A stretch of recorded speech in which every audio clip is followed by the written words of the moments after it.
자, 성숙합시다.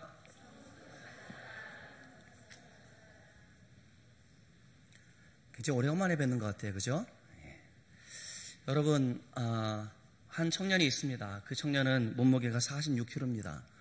그래서 군대 신체검사를 앞두고 있는데 42kg, 4kg만 더 빼면 군대 면제됩니다. 여러분 같으면 면제 받기 위해서 살 빼겠습니까? 안 빼겠습니까? 여러분 빼는 건 관심 없죠, 그죠? 네. 여러분, 이게 세상 방법대로 하면 빼고자 하는 것이 세상의 처세인 것 같아요. 그래서 군대 간 아이들 가운데 혹 친척 가운데에 연구가 있으면 연구가 있으면 통해서 좋은 보직 아니면 의과사 세대 이런 것을 하고자 하는 것이 있어요. 그래서 어쩌면 제도의 허점 가운데 불공평하다라고 생각을 할 수 있습니다. 여러분, 이 세상, 아니 우리나라 대한민국은 공정한 나라입니까? 불공정한 나라입니까? 공정한 나라가 될 수 없습니다. 사람이 살아가는 곳이기 때문에 아무리 최인류 선진국이라 할지라도 사람이 사는 곳이기 때문에 공정하지 않습니다. 왜냐하면 그 제도를 사람이 운영하고 있기 때문에 그렇습니다.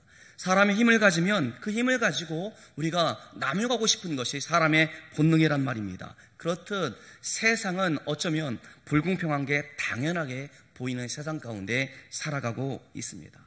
그런데 여러분, 하나님께서는 공평하신 하나님이십니까? 불공평하신 하나님입니까? 그렇죠? 여러분 그렇게 고백하죠? 예, 어떤 면에서 그렇습니까? 가난한 사람, 또 부한 사람, 건강한 사람, 그렇지 못한 사람 가운데 하나님께서 구원하시고자 하는 사람들 가운데 구원의 은혜를 베풀어 주신 것, 그것은 우리는 공평하다 말할 수 있을 겁니다. 그런데 분배의 문제에 있어서는 우리가 고민하지 않을 수 없어요. 얼마나 좋은 것을 가졌는가에 대해서, 또 그 좋은 것을 가진 것 때문에 가지지 않는 사람들이 아파하고 상처를 받고 있는 것을 볼 때에 공평하지 않다라고 말하는 것, 충분한 이유가 있다라고 생각을 해봅니다. 여러분, 이런 사람 아시잖아요. 성도들 가운데 아무리 힘써서 노력하고 일을 한다 할지라도 끝이 보이지 않고 자빠져 넘어져 있는 성도들이 많이 있단 말입니다. 힘들게 기반을 다 갖춰서 열심히 준비했지만 노력한 만큼 얻지 못하고 불강력적인 사고, 그 일에 의해서 망하는 사람들이 우리 주변에는 종종 있단 말입니다. 그런가 하면 어떤 사람들은 잘나서도 아니고 부지런해서도 아니고 그냥 모든 게 너무 순조롭고 부모의 영향에 의해서 잘 사는 사람들도 있다라는 겁니다. 부족함이 평생에 부족하다는 것을 느끼지 않는 사람들이 우리 주변에 있다라는 말입니다. 우리가 하나님은 공평하신 하나님, 하나님의 주권과 섭리를 믿는다라고 하지만 분배에 있어서만큼은 불공평하다라고 생각이 드는 것이 일반적인 생각이라 그렇습니다. 저는 그렇게 생각하는데 여러분은 혹 그렇게 생각하지 않습니까? 우리는 죽을 수밖에 없는 죽었던 죄인이었습니다. 하나님이 우리들 가운데 아무것도 해주실 이유가 없었던 사람들입니다. 그런데 우리에게 구원을, 은총을 베풀어 주신 것만으로도 우리는 감사할 수 있고 그것에 감격할 수 있어야 합니다. 그런데 모든 것이 하나님의 것이니까 하나님께서 마음대로 주고 싶은 사람들 가운데 주는 것 가지고 왈가왈부하는 것이 옳지 않다라고 말하는 것도 어쩌면 그 기준과 그 이유가 불분명하다라고 말하는 것도 이해할 수 있겠다 싶습니다. 사람들이 가지는 의무는 하나님과의 관계에서부터 오는 것이 아니었습니다. 하나님께서는 모든 사람이 구원받기를 원하시기 때문에 그렇습니다. 그런데 사람과의 관계에서 우리는 하나님의 불공평함에 대해서 고민하기 시작합니다. 하나님께서 주신 것이기 때문에 하나님의 것이라 인정하지만, 그래서 나에게 적게 주었어도 할 말이 없지만 왜 나에게 적게 주시면서 저 사람에게는 많이 주시느냐, 우리는 그렇게 생각한다는 것이죠. 왜 하나님이 저 사람에게는 잘 대해주시는지 우리가 고민하지 않을 수 없습니다. 모든 것을 가지신 하나님께서 어떤 사람에게는 많이 주고 어떤 사람에게는 왜 적게 주는 겁니까? 차라리 아무도 그렇게 주지 않으면 불평이 없을 수 있을 것 같아요. 그렇다면 우리는 하나님은 분배에 있어서도 공평하신 하나님이라 말할 수 있지 않겠습니까? 구약성경 욥기에 보면 욥이라는 사람이 있었습니다. 그는 당대 의인이고 가장 부자였던 사람이었습니다. 믿음도 좋았던 사람이었죠. 물론 천상 회의에 의해서 하나님께서 그에게 사단에 의해서 허용하신 부분도 있습니다만은 그가 가졌던 모든 재산을 잃게 되어졌습니다. 그의 자녀들이 다 죽게 되어지고 심지어 자기는 움직이지 못할 정도로 피고름이 나는 그런 충병을 앓고 있었던 사람 욥, 그가 부르짖었던 것이 무엇이었습니까?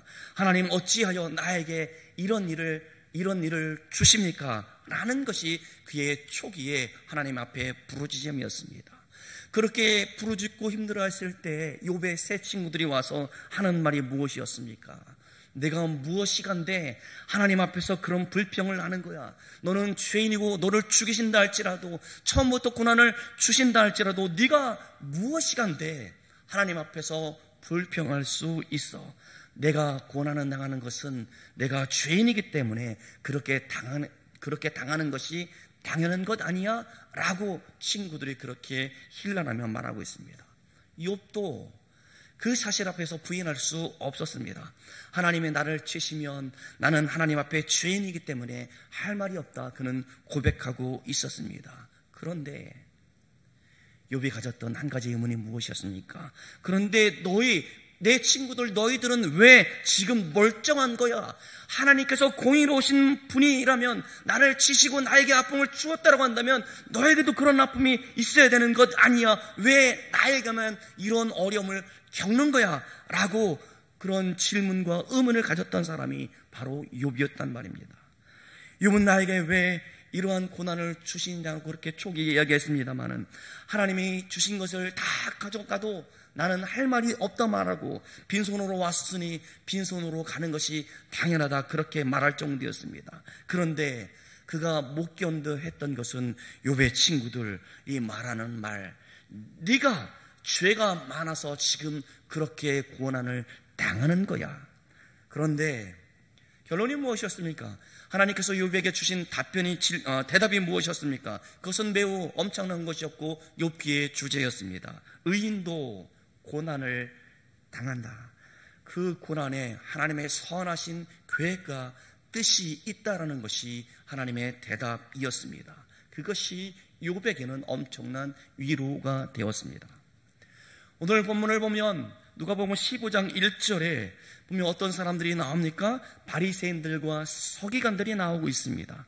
바리새인들은 어떤 사람들이었습니까? 그들은 여러분 힐난하면 안 됩니다. 그를 무시하면 안 됩니다. 그들만큼 믿음이 우리는 있지 않기 때문에 그들을 존경해야 할 겁니다. 그들은 여러 가지 면에서 어쩌면 창기들보다도 세리들보다도 나았던 사람이었습니다. 나름대로 신앙을 지키기 위해서 절제하였고 금식하였고 그들은 경건하게 살려고 노력했던 사람, 물론 그들이 잘난 척하는 것이 문제일 수 있었습니다마는 그들이 성실하게 주님 앞에 하나님 앞에 살고자 했던 것을 여러분 인정해야 할 겁니다. 그들은 성실하였고 그들은 경건하였습니다. 바리새인들은 예수님께서 세리와 창기들과 함께 가까이 지내고 그들과 식사하는 것이, 그리고 세리들과 창기들을 더욱더 귀하게 여기는 것을 보면서 공평하지 않다라고 생각을 했습니다. 그런데 여러분, 제가 이야기하기에는 그들의 문제에 있어서 공평함의 문제가 아니었고 하나님을 향한 그들의 사명이 무엇인지에 대해서 알지 못하고 있습니다. 그래서 15장, 16장, 17장에 걸쳐서 예수님께서 비유로 말씀하시기를 제자들에게는 사명이 있다는 것을 말해주고 있는 것이 예수님의 비유의 핵심이었습니다. 오늘 본문은 탕자의 비유일 겁니다. 여러분들이 잘 알고 있습니다. 저는 오늘 장남의 입장에서 아버지가 정말 공평한 아버지였는지 요 한 부분만을 여러분들 가운데 설명하고자 합니다. 장남은 어떤 사람이었습니까? 그는 성실한 사람이었습니다. 동생이 자기 몫으로 돌아올 유산을 미리 받아서 나간다손 치더라도 그것을 원망하지 않고 아버지께서 소유한 모든 재산이 이제 내 것이 되겠지만 그럼에도 불구하고 그는 이른 아침부터 저녁 늦게까지 성실하게 일했던 사람이었습니다. 이렇게 성실한 사람 본 적이 없습니다. 여러분 그렇잖아요. 우리 세상 가운데도 여러분 부한 사람이 열심히 일하는 것, 공부도 잘하고 최선을 다하는 것, 여러분 이거 부러워야 될 일일 겁니다. 이 아들 장남은 성실한 사람이었고 여러 가지 상황 가운데 있음에도 불구하고 그는 열심히 일했던 사람이었습니다. 재산을 가지고 나가서 자기가 원하는 대로 모든 세상의 쾌락을 즐겼던 동생과는 달리 형은 노동을 해야 했고 아버지를 섬겨야 했습니다. 아버지를 원망하거나 아니면 자신의 신세를 하루 종일 일하는 자신의 신세를 한탄했던 사람도 아니었습니다. 그는 권리를 주장하지 않았습니다. 집에 있으면서 아버지를 도왔던 성실한 장남이었습니다. 지금은 힘들고 피곤하지만 집을 나간 동생보다 내가 더 현명했다 말할 수 있었을 것이고 그는 집 나간 동생을 부러워하지 않았던 사람이었습니다.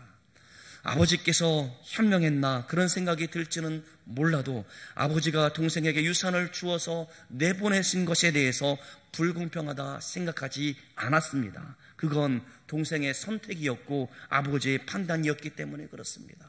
아직까지는 아버지는 공평했습니다. 그런데 그를 못 견디게 분노했던 일이 있었습니다. 어느 날 있었던 집안의 잔치 분위기와 음악 소리 때문에 그랬습니다. 제멋대로 살다가 거지로 돌아온 동생의 모습은 초라했지만 그를 극진하게 영접하고 그를 대접한 아버지의 행동은 열심히 일하고 지금도 밤늦게까지 일하고 돌아왔다가 온몸에 땀에 적시고 돌아왔던 내가 생각할 때는 이것은 아니야. 내 자신이 초라해지고 불공평하다고 생각이 되어지고 부당하다는 생각을 할 수밖에 없는 상황이었단 말입니다.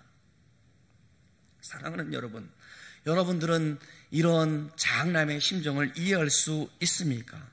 형이 인정이 없다는 말하면 안 됩니다. 형이 사랑이 없다라고 말하면 안 됩니다. 야단만 칠 수 있는 상황이 아니다는 말입니다. 아버지께 섭섭하게 느끼는 것, 그것은 당연한 일입니다.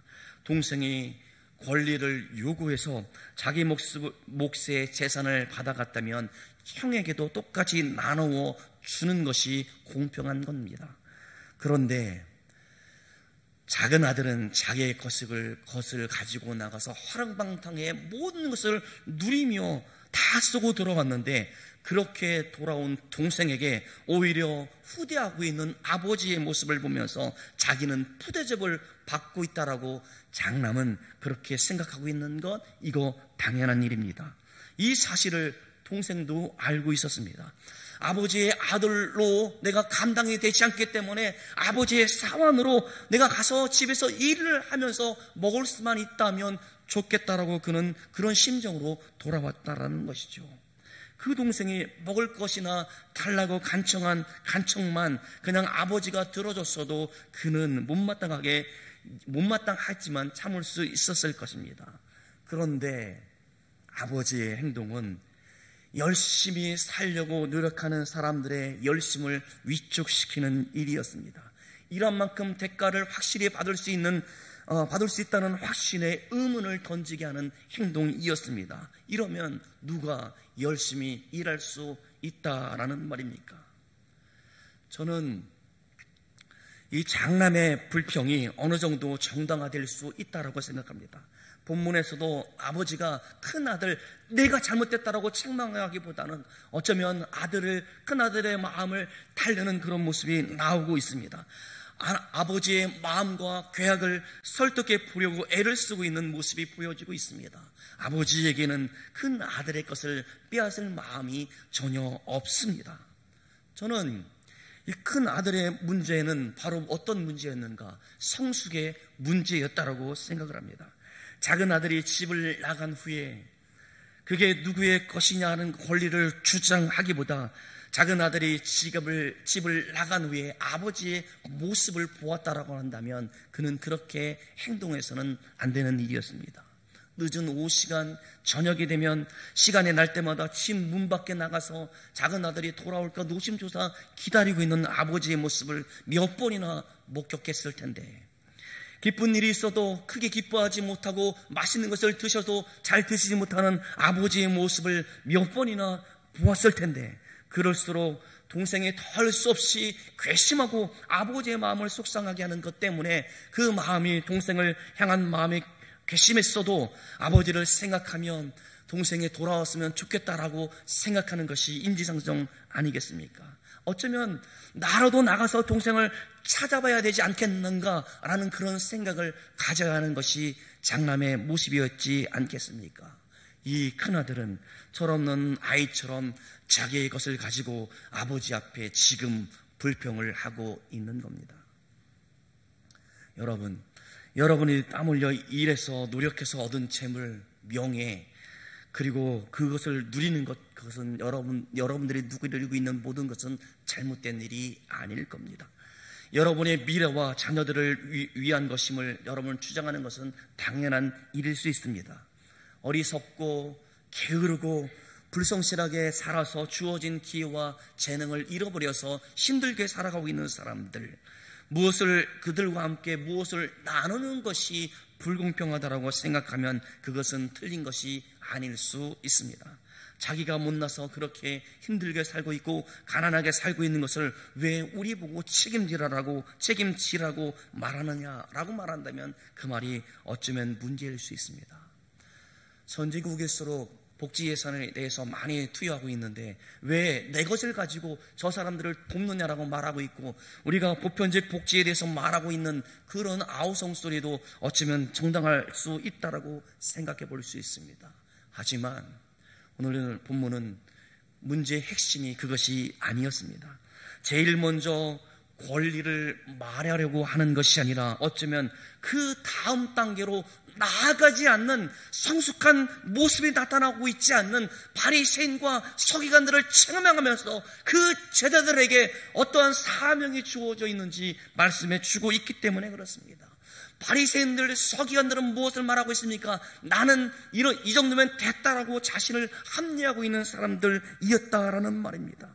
그래서 그들은 자신의 권리에 대한 주장을 지금 하고 있는 겁니다. 주님이 우리와 친하게 지내야 되고 하나님이 우리에게 더 큰 복을 주셔야 된다라고 그들은 그렇게 이해하고 있는 사람들 가운데 주님이 탕자의 비유를 통해서, 아니 15장부터 나오는 모든 비유를 통해서 하나님께서는 죽은 영혼들, 죄인을 구하러 이 땅 가운데 예수님이 오셨다는 사실을 말씀해 주고 있고, 그 예수님을 많은 사람들 가운데 증거할 사명이 제자들에게 있다라고 주님께서는 비유로 말씀해 주고 있는 겁니다.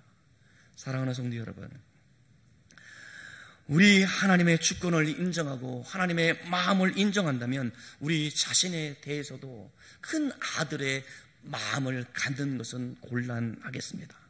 어떻게 다른 사람들에 대해서 배려하는 것보다 어떻게 여러분 자신을 배려하는 것이 오늘 우리가 생각해 보아야 될 문제인 겁니다. 내 자신을 돌아보는 모습으로 결론을 내리고 싶습니다. 사랑하는 여러분, 사는 게 벅차고 힘듭니다. 왜 이렇게 힘든 겁니까? 좀 더 나아질 줄 알았는데 모든 것이 힘들게 느껴지는 세상을 살아가고 있어서 어쩌면 하나님은 불공평하다고 생각할 수 있습니다. 남들은 다 멀쩡한데 나는 왜 이렇게 유독 힘들게 사는 것 같아서 한숨이 끊이지 않는 것이 우리들의 모습일 수 있습니다. 우리는 사람 사는 게 다 그렇지, 세상은 불공평하지만 힘없는 사람 어쩔 수 없어 체념합니다. 억울하면 부자 돼야지 그렇게 생각하는 건 그것을 우리는 성숙이라고 말하고 있습니다. 그런데 그건 성숙이 아닙니다. 진정한 성숙은 내 고난에 하나님의 선하신 계획과 하나님의 뜻이 있다라고 인정하는 그것이 성숙입니다. 인정이 아닌 체념의 상태로 살아가는 그 모습, 그것은 옳지 않습니다. 우리 속에 뭔가 알 수 없는 서운한 마음이 우리 가운데 있단 말입니다. 그냥 체념하고 그렇게 살아가는 것 가운데 불공평하다는 생각을 가질 수 있어요. 여러분의 삶의 모습을 돌아보면 남편 때문에 얼마나 끌탕을 하고 있는 사람들이 많은지 모르겠습니다. 지긋지긋한 남편 때문에 내가 그냥 팔자련이 생각되어져서 억지로 그렇게 살아가는 것이 아니라 정말 힘들지만 거기에도 하나님의 뜻이 있다라고 고백하는 그것, 인정하는 그것이 성숙이란 말입니다. 하나님의 주권을 인정해서 하나님의 것이기 때문에 하나님께서 다 가져가도 나는 할 말이 없어. 나는 죄인이기 때문에 어떻게 대해도 나는 할 말이 없어 라고 체념하는 것이 아니라, 하나님께서 내 어려운 형편 가운데, 어려운 사정 가운데 내 모든 것을 아신다라고 고백하는 그것이 성숙이란 말입니다. 저는 이 상태를 하나님의 것이니까 되는 대로 되겠지라고 생각하는 것이 체념의 상태, 포기의 상태가 아니라 인정하는 상태, 그렇게 고백하는 것이 성숙이라 여러분들 가운데 말씀드리고 있습니다. 인정이란 것은 바로 무엇입니까? 하나님의 선한 계획과 하나님의 계획에 대한, 하나님의 뜻에 대한 인정입니다. 내가 원하는 것을 내가 원하는 때에 주지 않으셨음에도 불구하고 하나님의 마음을 헤아릴 수 있는 그것이 성숙일 겁니다. 내가 알지 못하는 뜻이 내 삶 가운데 펼쳐지고 있다라고 고백하는 그것이 인정이요, 그것이 성숙이란 말입니다. 우리를 향한 하나님의 마음을 믿는 것, 계획을 믿는 것, 그것이 성숙함이겠다 싶습니다. 왜 이렇게 나는 힘듭니까? 왜 나는 이렇게 어렵습니까? 왜 다른 사람들은 다 괜찮은데 나만 이렇습니까? 저는 그건 왜 그런지 저도 모르겠습니다. 여러분, 이 땅 가운데 살아가는 날 동안 여러분들이 가지고 있는 모든 것을 누리며 행복하게 살아가고 싶지만 그렇지 않게 엉뚱한 방향으로 흘러가는 것처럼 보입니다. 저는 그것이 왜 그런지 모르겠습니다. 하지만 우리는 하나님을 믿는 사람들이에요. 그 하나님께서 우리를 향한 계획이 있으시고 우리의 삶을 주관하시고 다스린다면 내게 주어진 열악한 환경들 가운데, 내게 주어진 어려움들 가운데도 불구하고 여기에도 하나님의 계획이 있다라고 고백하는 것이 선행되어야 되지 않겠습니까? 그것이 우리의 믿음의 성숙일 겁니다. 그러기에 사랑하는 성도 여러분, 체념하는 것이 아닙니다. 포기하는 것이 아닙니다. 그냥 될 대로 살아가는 것이 아닙니다. 여기에도 하나님의 구원의 계획과 선하신 뜻이 있음을 고백하고 인정하며 살아가 하나님께서 여러분들 가운데 주시고자 하는 복을 누릴 수 있는 저와 여러분들 되어지기를 간절히 축원합니다. 기도하겠습니다. 하나님 아버지, 이 믿음의 길을 달려가지만 우리 스스로 우리가 잘할 수 있어서 그렇게 달려온 줄 알지만 우리 마음 가운데 이건 아니고 하나님 날 좀 더 도와주셨으면 좋겠다라고 생각되어진 부분들이 많이 있습니다. 하나님, 여건이 나아지지 않고 환경이 변화되지 않아서 하나님 좌절하고 실망하는 것이 우리들의 모습입니다. 그것까지도 아시는 성령께서 이 시간 온전히 하나님의 구원의 계획과 하나님의 선하신 뜻이 있음을 믿음으로 고백하는 우리 모두가 되어질 수 있도록 주여 이 시간 붙들어 주옵소서. 하나님의 삶의 모습들 가운데 더욱더 하나님을 바라볼 수 있도록 주여 도와주시옵시고, 내가 힘들고 어려울지라도 그 상황 가운데 우리 주님이 함께 하심을 믿음의 눈으로 바라볼 수 있도록 우리 성도들 가운데 주여 함께하여 주옵소서. 하나님, 우리를 고치시고 싸매시는 은총을 베풀어 주옵소서. 하나님, 그 어려움들 가운데 주님의 마음을 품게 도와주시옵시고, 하나님께서 우리를 얼마나 사랑하셔서 우리 주 예수 그리스도를 이 땅에 보내주시고 십자가에 죽게 하셨는지, 우리 주 예수께서 십자가에 죽으심을 통해서 내가 하나님의 자녀의 권세를 누리며 살고 있는지 하나님 믿음으로 고백할 수 있도록 우리를 붙들어 주옵소서. 어떤 상황과 환경 가운데도 우리 하나님께서 나와 함께 하심을, 계획이 있음을 믿으며 나아가는 우리 성도들, 믿음의 성숙한 모습으로 주님 앞에 설 수 있도록 주여 붙들어 주시옵소서. 감사드리옵고 사랑이 많으신 예수님의 이름으로 기도드리옵나이다. 아멘.